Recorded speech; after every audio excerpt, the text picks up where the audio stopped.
Bismillahirrahmanirrahim. Assalamualaikum warahmatullahi wabarakatuh.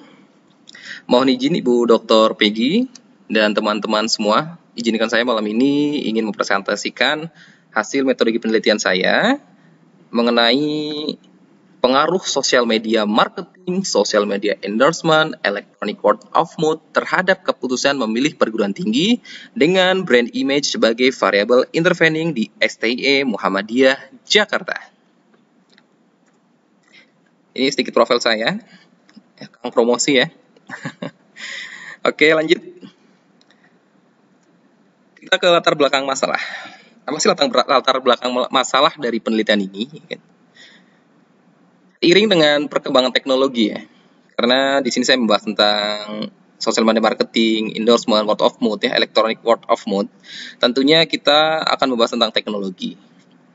Yang mana di era digital seperti ini, manusia secara umum memiliki gaya hidup baru yang tidak bisa dilepaskan dari perangkat yang serba elektronik. Karena teknologi menjadi alat yang mampu membantu sebagian besar kebutuhan manusia. Teknologi telah menjadi atau dapat digunakan oleh manusia untuk mempermudah melakukan apapun tugas pekerjaannya. Dengan kata lain menjadi bagian hidupnya sekarang. Orang kalau sekarang gaptek gitu ya di era teknologi ini untuk berasa aneh malah gitu, ketinggalan jauh. Maka dari itu kita yang sekarang mungkin menempuh pendidikan lebih tinggi atau lebih selangkah lebih maju dari teman-teman kita sebelumnya, kita harus lebih melek teknologi. Karena apa? Ketika kita gaptek gitu ya, sedangkan teknologi terus berkembang maju dan perubahannya sangat cepat sekali, kalau kita nggak mengikutinya maka kita akan keteteran. Di dunia pekerjaan pun kita harus berhadapan dengan teknologi gitu. Mau nggak mau karena tuntutan gitu ya. Karena apa? Ini menjadi peran penting. Inilah teknologi yang membawa peradaban manusia memasuki era digital. Karena di era digital telah membawa berbagai perubahan yang baik sebagai dampak positif yang bisa digunakan sebaik-baiknya. Terlepas dari itu juga ada dampak negatifnya. Banyak sekali juga.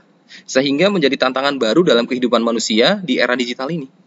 Tantangan di era digital pula juga masuk ke dalam beberapa sektor atau berbagai bidang sektor seperti politik, ekonomi, sosial budaya, pendidikan, pertahanan, keamanan, dan teknologi informasi itu sendiri. Karena semua sangat berkaitan. Di politik, untuk promosi politiknya, buat kampanyenya, di ekonomi, sosial budaya, dan juga pendidikan, gitu ya. Bila mempromosikan pendidikan kita juga, memperkenalkan di dunia luas, itu sangat membutuhkan peran teknologi saat ini.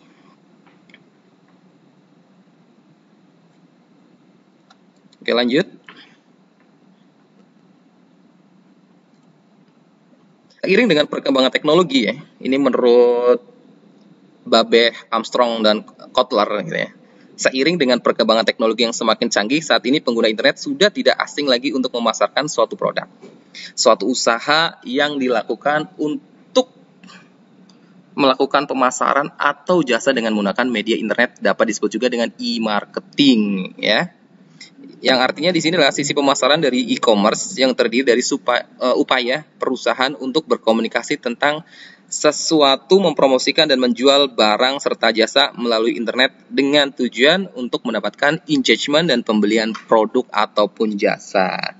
Jadi peran teknologi, peran e-marketing, peran internet itu sangat-sangat berpengaruh sekali di kehidupan kita di saat ini gitu ya. Kemudian dalam fenomena penggunaan sosial media itu semakin banyak sekali. Dulu kita pertama mengenal mungkin Facebook gitu ya, atau ada Friendster, Yahoo dulu ya, bahasa mulai email. Sekarang udah macam-macam. Banyak sekali. Ada LinkedIn untuk mencari kerjaan, kemudian ada Skype, ada Line, dulu ada WeChat, ada Pet sekarang udah hilang gitu kan. Yang populer saat ini kan Instagram gitu, dan juga WhatsApp. Itu WhatsApp tuh hampir setiap orang tuh memilikinya. Karena apa? Ini media sosial dimanfaatkan sebagai sarana untuk aktivitas digital marketing, seperti sosial media marketing, sosial media endorsement, dan electronic word of mouth. Tidak terkecuali di kampus STI Muhammadiyah Jakarta sendiri juga menggunakan media sosial untuk berusaha menciptakan attention dan interest dengan cara merawat akun media sosialnya. Namun, sebelum menyampaikan pesan yang bertujuan untuk menciptakan attention dan interest terhadap khalayak, tentunya perlu dibentuk terlebih dahulu brand image-nya. Yang mana ini akan ditanamkan kepada khalayak dalam tahap menciptakan attention. Namun, hal ini menjadi tantangan tersendiri untuk STIE Muhammadiyah Jakarta yang baru memaksimalkan saya pribadi yang baru memaksimalkan potensi dari akun media sosialnya mereka di awal tahun 2020 lah. Itu karena sejauh yang saya tahu ya, saat ini STMJ sudah berusaha membangun brand image kepada khalayak yang menjadi audiensnya serta target market dari STIE Muhammadiyah Jakarta itu sendiri. Hal tersebut dibangun dengan cara membagikan konten yang bertujuan untuk membangun brand image STMJ itu sendiri dengan personifikasi smart, fun, inspiratif, dan digital savvy. Seperti itu. Kalau teman-teman memperhatikan ya, sekarang sosial media STM Muhammadiyah Jakarta sedikit lebih baik lah ya, walaupun belum sempurna gitu. Seenggaknya sudah mulai informatif dan juga websitenya juga mulai informatif gitu ya. Dulu mungkin kelihatannya masih kaku, kayak Instagramnya juga dulu di 2019an kalau nggak salah lah ya. Karena saya pertama kali melihatnya itu masih kaku juga ya, belum informatif banget. Hanya sekedar foto-foto aja, belum ada konten-konten visual seperti saat ini. Seperti itu. Nah, kemudian kalau kita melihat hasil survei pengguna sosial media itu semakin banyak. Seperti yang dilansir oleh Hotsuite ya, suatu perusahaan yang bergerak di bidang data analis. Kita lihat di sini, dari diagram yang kita lihat di layar, dari Januari 2014 sampai ke 2022, itu penambahan pengguna internet itu selalu bertambah, bukan berkurang. Seperti itu. Karena apa? Dari 2014 saja 62 juta pengguna, dan sekarang di 2022 itu naiknya 68,9%, artinya penggunanya itu sudah 191,4 juta jiwa. Ini luar biasa, angka yang fantastis. Jadi semakin hari itu semakin banyak orang menggunakan internet atau sosial media sebagai favoritnya, gitu. Kalau kita melihat favoritnya dari tabel ini ya, kita lihat ada beberapa menjadi favorit masyarakat ya. Terutama di sini ada WhatsApp ya, sosial media favorit di Indonesianya. Ada WhatsApp di sini menduduki peringkat atas dengan presentasi 88,7%. WhatsApp sosial media paling favorit digemari oleh masyarakat. Selain itu disusul dengan Instagram, Facebook, TikTok. Kalau kita melihat TikTok menarik nih. Kalau di tahun 2019, 2021, kalau 2019, 2020, 2021, TikTok itu masih jauh di bawah ya, bahkan di urutan ke-13. Tetapi di 2022 ini ya, terakhir di Februari kemarin update ya, TikTok tuh naik jadi peringkat ke-4 di bawah Facebook. Luar biasa ini, karena kita melihat TikTok itu fenomenal. Banyak orang-orang lahir jadi konten kreator, menjadi artis, selebgram itu melalui TikTok gitu. Dan untuk mencari cuannya juga lebih gampang di sana gitu. Artinya peluang kita untuk mendapatkan audiens, mendapatkan pelanggan atau customer baru, bahkan jualan-jualan kita itu mudah sekali ketika kita bisa memanfaatkan sosial media ini ya. Kayak WhatsApp hampir semua orang kan punya handphone, punya gadget ya. Tentunya mereka mendownload WhatsApp sebagai alat komunikasinya, untuk chattingnya gitu. Apalagi setelah WhatsApp meluncurkan fitur untuk video call-nya ya, itu makin digemari dulu ya. Karena dulu ketika masih ada BlackBerry, BBM gitu ya, ada WhatsApp juga, tapi WhatsApp kurang menarik karena nggak ada stikernya, cuma bisa ngechat doang dan bisa telepon doang.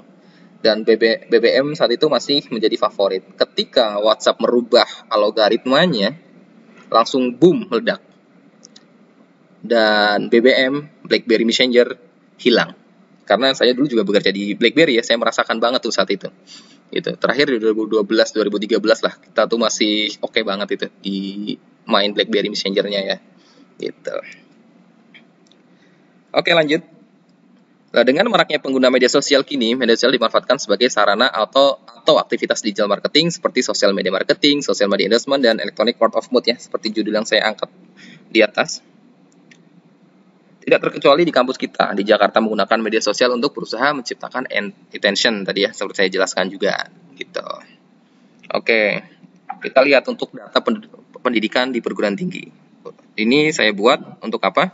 Untuk sebagai sebagai acuan kita bahwa pesaing di Indonesia atau di Jakarta itu sendiri gitu, dari PTS ataupun PTN itu luar biasa. Mereka menggunakan berbagai macam cara supaya bisa menggait calon mahasiswa baru atau calon siswa-siswa yang sudah lulus SMA untuk tertarik memasuk di perguruan tingginya. Gitu. Karena apa? Ketika kita tidak bisa bersaing di era digital seperti ini ya, kita akan tenggelam, bahkan bisa tutup gitu ya. Jangan sampai kampus kita ini sampai nutup gitu ya. Insya Allah sih enggak ya. Dengan terus kita meningkatkan pelayanan, inovasi, dan marketing kita, insya Allah kita bisa semakin maju ya. Bahkan kan sebentar lagi insya Allah kita juga akan berubah menjadi Universitas Teknologi Muhammadiyah. Doakan ya Bapak Ibu semua ya. Nah, kita lihat di diagram di sini bahwa jumlah perguruan tinggi swasta ya itu menduduki peringkat pertama. Paling banyak di Indonesia itu sekitar 3.044 atau secara persentase 66,27%. Disusul oleh perguruan tinggi negeri. Sorry, ini perguruan tinggi negeri ya, bukan swasta.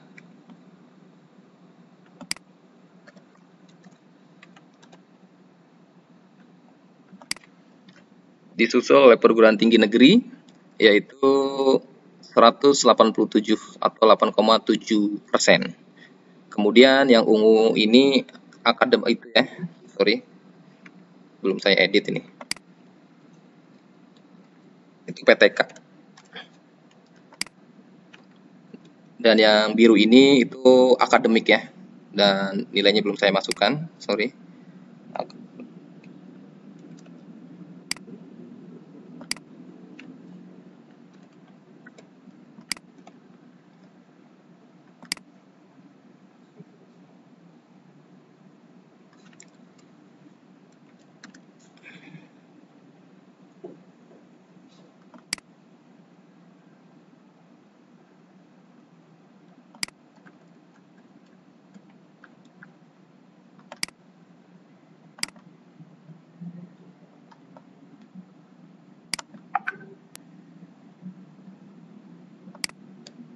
Lima, tiga, tujuh.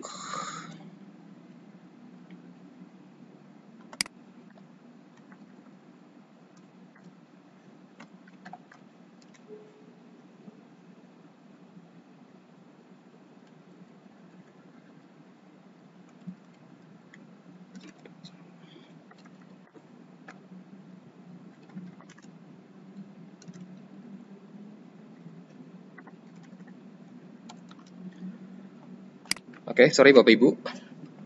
Untuk yang ini itu PTA ya, perguruan tinggi akademik. Dan dia memperingkati di posisi kedua. Sorry, kedua. Yang ketiga itu PTN dan yang keempat adalah PTK. Artinya persaingan kita tuh bukan hanya swasta aja. Semua ini kita bergelut ya, kita bersaing untuk mendapatkan mahasiswa baru gitu, berlomba-lomba. Semenjak kita di era pandemi kemarin kan banyaknya kesusahannya untuk cari mahasiswa. Ya tidak tidak terlepas dari semua usaha yang mereka lakukan ya sampai detik ini dan mereka masih bisa bertahan juga termasuk STI Muhammadiyah Jakarta. Seperti itu.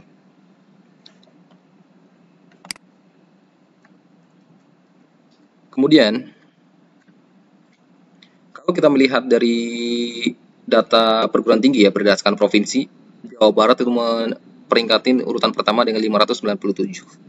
Dan kedua Jawa Timur, yang ketiga Jakarta. Kita bicara di Jakarta. Dari Jakarta aja ada 395 perguruan tinggi. Gitu. Kita adalah salah satunya. Kalau kita nggak bersaing, kita nggak melakukan inovasi, kita tidak melakukan branding dengan baik, ya tentunya kita akan kalah dengan kampus-kampus lain. Mungkin lihat kita kelihatannya kampus besar dari kampus yang kecil gitu ya, atau dari yayasan-yayasan yang kecil ya. Kita ya kan termasuk yayasan besar ya karena Muhammadiyah gitu. Tapi Muhammadiyah sendiri juga bersaing dengan internalnya juga gitu. Kalau kita nggak punya inovasi, kita nggak punya strategi yang matang untuk mempromosikan kampus, ya kita akan tenggelam dan nggak dikenal dan akan tenggelam gitu ya. Makanya dari sekarang itu kita luar biasa untuk mempromosikan kampus dengan inovasi apa sih yang harus kita lakukan, promosi seperti apa harus kita lakukan gitu. Ya semata-mata untuk apa? Untuk menunjang target dari internal atau dari kampus untuk mendapatkan mahasiswa. Seperti itu. Oke, lanjut. Fenomena memilih perguruan tinggi. Dalam fenomena ini, banyak siswa yang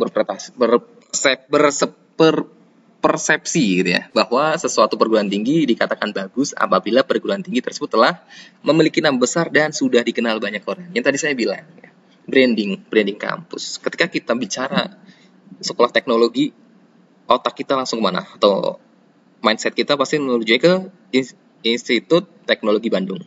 Kita ingin kuliah pertanian, orang lainnya kan ke IPB gitu ya. Atau yang lain sebagainya gitu. Kalau kita ngomong Muhammadiyah di Jakarta, orang bilangnya akan ke UMJ. Sedangkan ada STMJ, ada UHAMKA, ada STEMIK yang sekarang udah jadi USM, ada ITB Ahmad Dahlan gitu. Artinya mereka sudah punya positioning masing-masing. Nah, bagi kami, perguruan tinggi yang belum punya posisi masing-masing di masyarakat, ini PR sekali. Karena apa? Supaya orang lebih mengenal kita. Ketika ada tagline atau kampus itu terkenal sebagai kampus apa sih? Entrepreneur, technopreneur, atau lain sebagainya, itu akan menujunya ke kampus kita. Gitu. Itu yang menjadi PR kita. Makanya kita harus menguatkan branding kita. Ya. Karena kebanyakan dari siswa yang akan melanjutkan studi ke jenjang lebih tinggi ya, pastinya akan memilih perguruan yang memiliki brand image atau citra merek yang bagus dan sudah terkenal di seluruh Indonesia. Karena brand image itu kan penting, persepsi yang merupakan refleksi memori konsumen akan asosiasinya pada merek tersebut. Dan dapat dikatakan bahwa brand image merupakan konsep yang diciptakan oleh konsumen karena alasan subjektif dan emosi pribadinya. Pada umumnya, perguruan tinggi di DKI Jakarta ya dan sekitarnya telah menggunakan sosial media sebagai bahan promosi dalam berhubungan dengan calon mahasiswa dan sekaligus membangun brand image yang produktif di pikiran calon mahasiswanya. Namun, dalam pengelolaannya masih belum dilakukan secara serius. Mereka yang mana dalam pengelolaan media sosial masih belum terlalu diperhatikan seperti fasilitas, support system. Sedangkan promosi melalui media sosial adalah untuk mencari kuantitas calon mahasiswa sebanyak-banyaknya dan tidak memanfaatkan sebagai strategi jangka panjang. Artinya, di sini udah jelas peran sosial media sangat penting, ya. Masalah yang terjadi dari penelitian ini tentang STM Jakarta. Masalah lainnya adalah kurangnya sinergi dengan bagian-bagian terkait yang sering berinteraksi dengan mahasiswa atau dari internal kampus untuk berbagi informasi dengan tim-tim pengelola sosial media. Yang mana kadang kelemahannya adalah dari masing-masing divisi belum menginformasikan gitu bahwasanya kita punya nih program baru atau kita ada informasi baru mengenai A, B, C, dan C dan lain semuanya gitu ya. Jadi masih kadang dari tim konten masih harus ketok pintu dulu gitu. Ada program apa nih? Gitu. Ada informasi terbaru apa nih? Gitu. Kadang tahu-tahu juga udah di-share di grup gitu. Sebenarnya ya oke juga nggak masalah share di grup gitu ya. Tapi kita juga harus share di sosial media karena sebagai optimasi kita, daya tarik dari viewer untuk meningkatkan engagement gitu. Sehingga kadang ini ya, dari tim pengelola sosial media juga kadang mengenai informasi jadi nggak update gitu. Seharusnya kita selalu update gitu ya agar bagus, agar semua informasi bisa disampaikan melalui media sosial official kampus. Karena media sosial ini kan salah satu face ya untuk kampus mempunyai value bagus di luar sana. Karena apa? Dengan selalu update informasi di media sosial, maka apa yang menjadi kebutuhan si calon mahasiswa ini bisa tersampaikan melalui pesan di media sosial official kampus. Perguruan tinggi saat ini berlomba-lomba untuk menaikkan brand image-nya. Karena keberadaan perguruan tinggi saat ini sangat tergantung pada minat calon mahasiswa untuk masuk sebagai konsumen dan agar dapat dipilih khususnya oleh siswa kelas 12 ya yang sudah lulus atau belum lulus juga mereka sudah merancangkan untuk kuliah di STMJ nih pokoknya kalau udah lulus gitu, gue kagak mau tahu gitu kan. Itu yang kita harapkan gitu ya. Yang tentunya ini menjadi PR yang berat. Gitu. Karena biasanya mindset mereka punya ke negeri dulu, negeri nggak keterima baru larinya ke swasta gitu. Nah, kita pengen rubah ya, gitu. Nggak semua swasta jelek kok. Semua swasta perguruan swasta juga punya kualitas, punya value yang bagus gitu kan. Tinggal bagaimana PR kita di internal tentang kampus supaya menjadi pilihan utama untuk si calon mahasiswa. Seperti itu. Kemudian dari latar belakang masal di atas, tentunya terbentuklah identifikasinya ya. Identifikasinya berdasarkan latar belakang yang sudah diuraikan tadi, masalah-masalahnya yang saya temukan gitu ya. Kurangnya social media marketing yang dilakukan oleh STMJ yang mengakibatkan kurangnya engagement dari para calon pelanggan potensial ya, tentunya kurangnya efektivitas pemasaran yang dilakukan karena tidak mengikuti perkembangan zaman yang mana sudah beralih dari pemasaran tradisional ke pemasaran digital. Kemudian belum ada sarana dan prasarana memfasilitasi pemasaran digital. Kemudian kompetisi digital yang dimiliki oleh STMJ masih kurang atau lemah gitu ya. Rendahnya sosialisasi dan pendampingan transformasi digital dari pihak kampus terhadap dosen dan tendik. Kurangnya keinginan dosen dan tendik untuk menggunakan digitalisasi. Dan yang terakhir, kurangnya kepedulian dosen dan tendik untuk mempromosikan kampus STI Muda Jakarta. Belum bangga artinya nih, belum bangga nih, gua bangga sebagai STMJ gitu. Harusnya kita harus bangga dulu, rasa memiliki. Ketika kita merasa memiliki, maka kita tanpa disuruh pun pasti akan mempromosikannya. Gitu ya. Harus bangga dengan alma mater kita. Dari tujuannya, adapun tujuan dalam penelitian ini adalah menganalisis pengaruh yang signifikan di antara sosial media marketing, sosial media endorsement, dan elektronik word of mouth terhadap brand image di STI Muda Jakarta. Dari tujuan penelitian ini sebenarnya sudah mencakup kayak di variabelnya ya, di rumusan masalahnya. Karena yang nggak beda jauh gitu kan. Di sini menganalisis pengaruh yang signifikan juga antara sosial media marketing, sosial media endorsement, dan electronic word of mouth dan brand image terhadap memilih kuliah di STI Muda Jakarta. Dan yang terakhir, menganalisis pengaruh yang signifikan antara sosial media marketing, sosial media endorsement, dan electronic of mouth dan brand image sebagai mediasi dalam memilih kuliah di STI Muhammadiyah Jakarta. Oke. Oh, sorry, kebalik ya, harusnya rumusan masalah di atas, tapi nggak apa-apa, tadi sudah disebutkan ya. Kita lanjut ya. Kemudian di bab 2 kita ada kajian pustaka.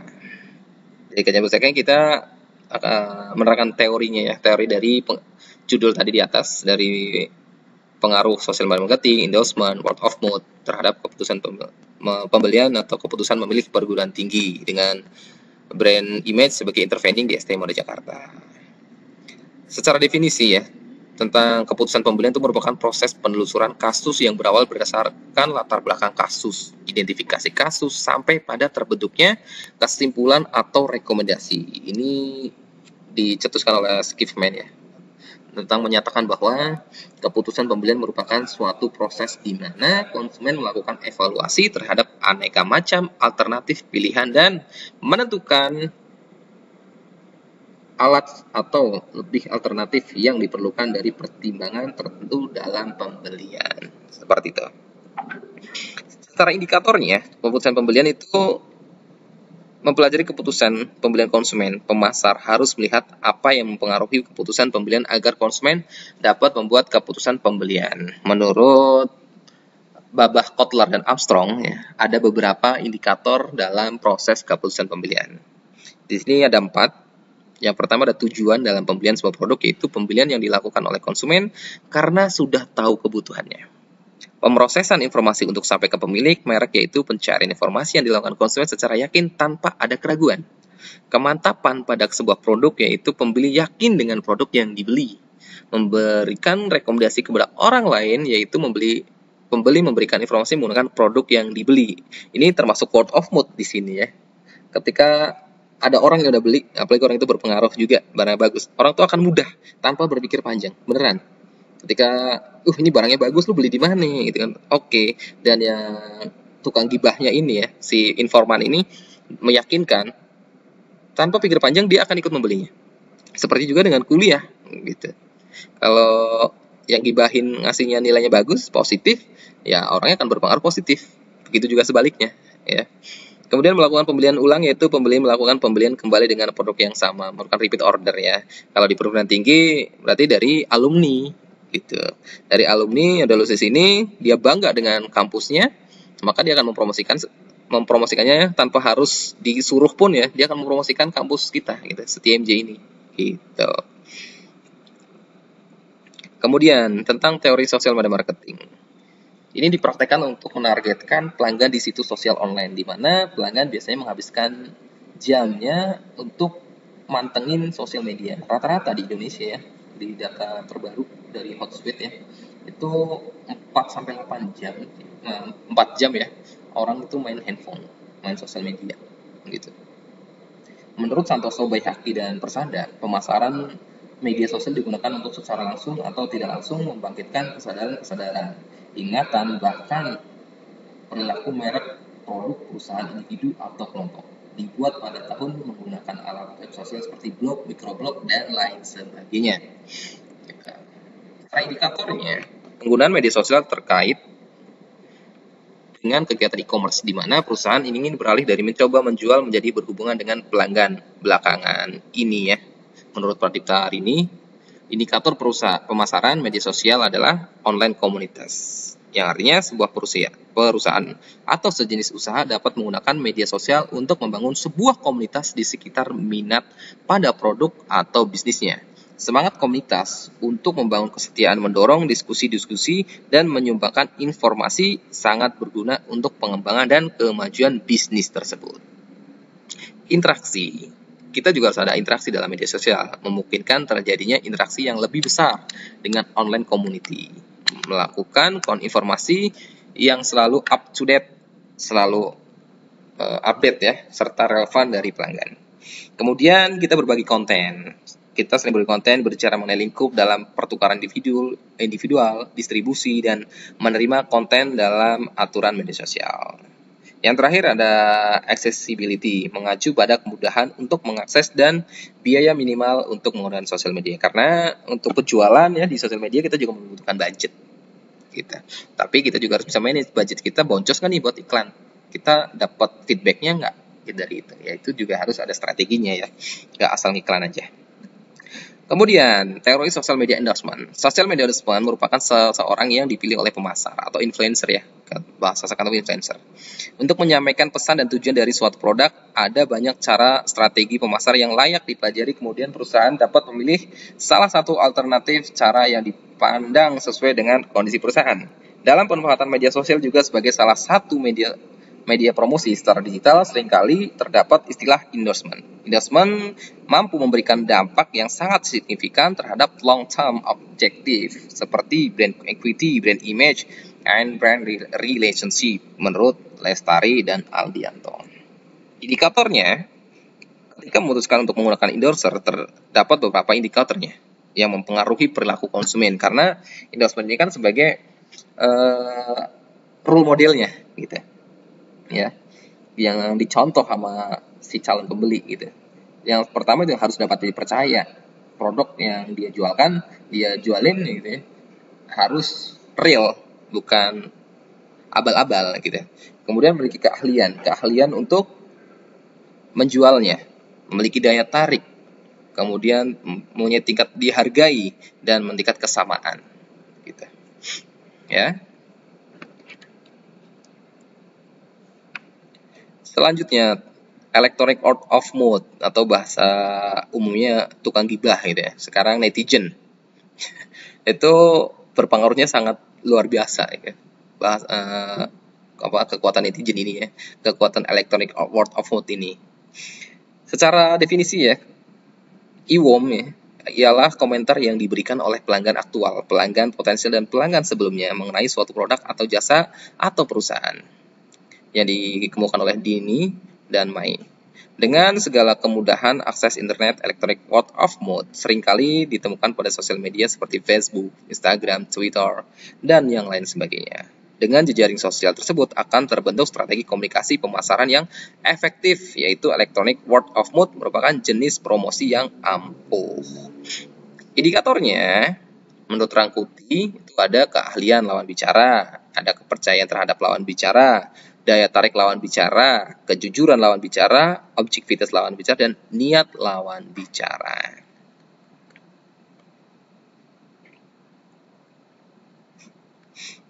Selanjutnya, brand image atau citra merek adalah bagian dari suatu merek yang mempengaruhi persepsi, pandangan masyarakat atau konsumen terhadap perusahaan atau produknya. Sedangkan menurut Babeh Kotler, citra merek adalah persepsi dan keyakinan yang dilakukan oleh konsumen seperti tercermin dalam asosiasi yang terjadi dalam memori konsumen. Ya, indikatornya menurut Keller mengemukakan indikator-indikator pendukung terbentuknya brand image, yaitu keunggulan asosiasi merek, ya. Keunggulan. Kenapa? Salah satu faktor terbentuknya brand image adalah keunggulan produk, di mana produk tersebut unggul dalam persaingan. Kemudian kekuatan asosiasi merek.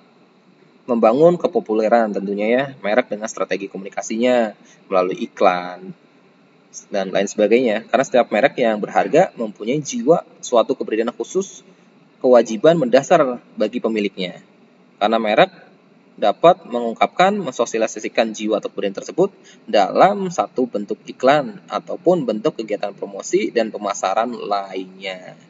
Yang ketiga, ada keunikan asosiasi merek, yang merupakan keunikan-keunikan di sini yang dimiliki oleh produk tersebut.